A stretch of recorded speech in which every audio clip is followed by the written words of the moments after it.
என்னன்னு புரியலையா? இதுதான் வந்து முத்ரா. தம் ஃபிங்கர் உங்களோட காதுலையும், உங்களோட இந்த சென்டர் மிடில் ஃபிங்கரும் இண்டெக்ஸ் ஃபிங்கரும் உங்களோட கண்களையும், உங்களோட ரிங் ஃபிங்கர் உங்களோட நோஸ் கிட்டையும், உங்களோட லிட்டில் ஃபிங்கர் உங்களோட லிப்ஸ் கிட்டையும். இது வைக்கிறதுக்கு பேர் ஒரு முத்ரா. என்ன முத்ரா யாருக்கா தெரியுமா? இது வரலும் கேட்டிருக்கீங்களா? என்ன ஞாபகம் வந்துருச்சா? அதுதான் வந்துட்டு பிராமரி பிராணாயமா. பழங்காலத்தில் நம்ம ஃபாலோ பண்ண ப்ரீத்திங் எக்ஸசைஸ்.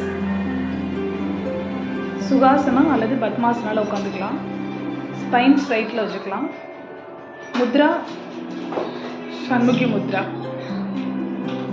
இன்ஹேல் பண்ணிக்கலாம். இன்ஹேல் பண்ணிவிட்டு ஒரு 2 செகண்ட்ஸ் ஹோல்ட் பண்ணதுக்கப்புறம் அப்டாமினல்லேருந்து ஹம்மிங் சவுண்ட்.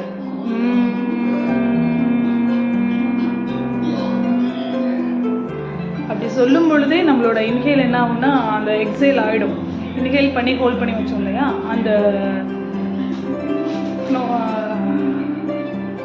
காற்று வந்து ரிலீஸ் ஆகிடும்.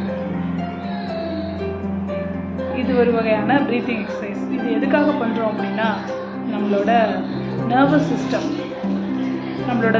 சிஸ்டத்துக்காகவும், ப்ளஸ் நர்வஸ் சிஸ்டம் வந்து ப்ராப்பராக ஒர்க் ஆகாமல் போகும் சம்டைம்ஸ். எதனால் அப்படின்னா, ஸ்ட்ரெஸ், ஆன்ஷியஸ்ன்னு சொல்லக்கூடிய சில நம்மளோட ப்ரெஷர் எல்லாத்தையுமே நம்ம நர்வஸ் சிஸ்டத்தில் ஏற்றும் பொழுது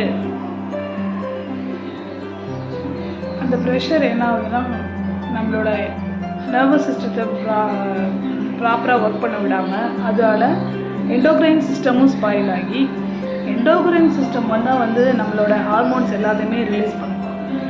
ஹார்மோன்ஸ் எல்லாத்துக்குமே மெயின் இன்சார்ஜ் யாருன்னு கேட்டிங்கன்னா நம்மளோட எண்டோக்ரைன் சிஸ்டம் தான். அந்த எண்டோக்ரைன் சிஸ்டம் எல்லாத்தையும் ஃபுல்லாக ஸ்பாயில் பண்ணுறது எதுனா நம்மளோட ஸ்ட்ரெஸ், ஆன்சியஸ், பதற்றம், டென்ஷன் எல்லாமே.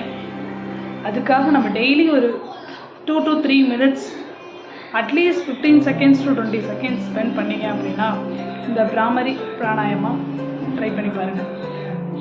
கண்டிப்பாக உங்களோட ஸ்ட்ரெஸ்ஸும் ரிலீஸ் ஆகும். பார்க்குறீங்களா?